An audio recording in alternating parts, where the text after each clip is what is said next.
This video explains what you need to know before giving notice to leave a tenancy or license rental agreement. Ending your tenancy involves giving your landlord advance notice that you'll be moving out on a certain date. Your tenancy agreement will tell you how much notice you need to give. If you have a fixed term tenancy, you'll normally need to pay rent until the end of this period unless you have a break clause in your agreement, which states that you can end your tenancy early. If you have a periodic or rolling tenancy, you'll normally need to give 1 month's notice. Check your tenancy agreement to see if there are any clauses to do with the notice period.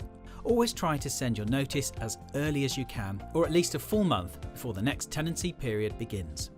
Some tenancies have a clause within the contract stating that your notice needs to end on the correct date, either the first or the last day of your tenancy period.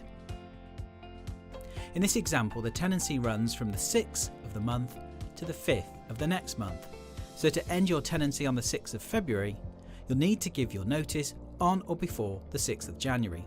If your fixed term has ended, you've given the correct amount of notice and there is no clause defining when the notice period must expire, the notice does not need to end on any particular day.